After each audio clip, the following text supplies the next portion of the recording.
ఇప్పుడు ఉన్న చేపలలో ఏ చేప అయితే మార్కెట్లో ఎక్కువ రేట్ ఉంది, అది ఏది తొందరగా పెరుగుతుంది ఒకసారి మీరు చెప్తారా? అయితే బొచ్చకైతే ఎక్కువ ఉంటుంది, మార్కెట్ బాగా లైక్ చేస్తారు. ఎన్ని కేజీలు పెరుగుతుంది అది? అది కేజీ కేజీన్నర, అంతకంటే ఎక్కువ పెరగటాలి. సన్ టైం తీసుకుంటుంది ఎక్కువ పెరగాలంటే, 1 సంవత్సరం 2 సంవత్సరాల దాకా. ఒక కిలోన్నర అయితే 1 సంవత్సరం 8 నెలల్లో వస్తుంది. బంగారు తీగ కూడా ఇలా మంచిగానే పెరుగుతుంది. ఇప్పటికీ ఒక 30 కిలో దాకా వచ్చింది. గ్యాస్ కట్ ఎంత పెరుగుతుంది ఒక నార్మల్గా? గ్యాస్ కట్టు అంటే ఒక సంవత్సరానికి మంచి నెల, దానికి నాసు చెత్త లాంటిది ఉంటే గ్యాస్ కట్ ఇయర్లీ 5 కిలో పెరుగుద్ది గ్యాస్ కట్.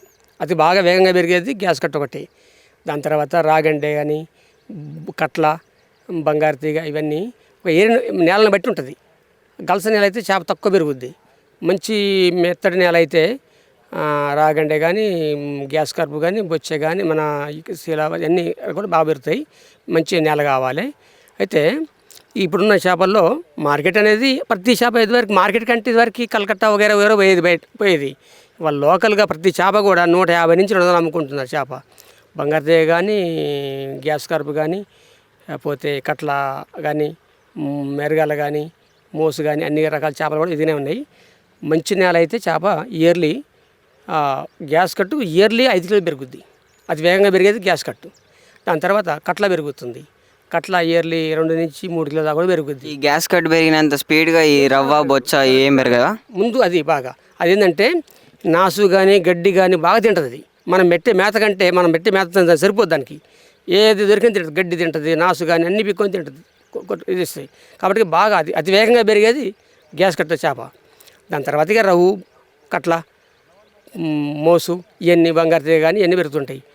అవి నేచురల్ మంచి మేత పెట్టి మంచి నేల అయితే సుమారుగా ఇయర్లీ కిలోన్నర 2 కిలో అయింది. అది కట్ల అయితే మంచి నేల అయితే అది కూడా 3 కిలోలు పెరుగుతుంది.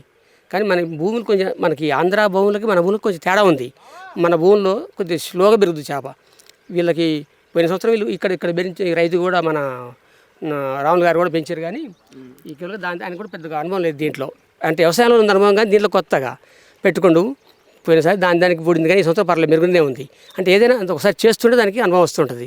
కానీ చేసుకుంటే చేపల పెంపకంలో ఇవాళ మంచి ఇదిగానే ఉంటుంది.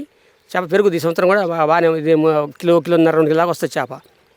ఇప్పుడు నార్మల్గా ఏ చేప అయినా ఇప్పుడు ఈ చేపల్లో రకాలు ప్రతిదానికి ఒక్కొక్క ఫీడ్ ఉంటుందా, లేకపోతే అన్నిటికీ ఒకటే ఫీడా? అన్నిటి ఒకటి ఫీడ్ ఉంటుంది. అంటే ఏం తీసుకుంటారు ఫీడ్ మీరు తొందరగా అది గ్రోత్ రానికి చేప? దానికి రైతు చెప్పింది కదా, చిన్న చెక్క కానీ, తవుడు కానీ, ఇవి కాకుండా వేరే ఇంకేం లేవా? వేరే ఉన్నాయి కానీ ఖర్చు ఎక్కువ వస్తుంటుంది.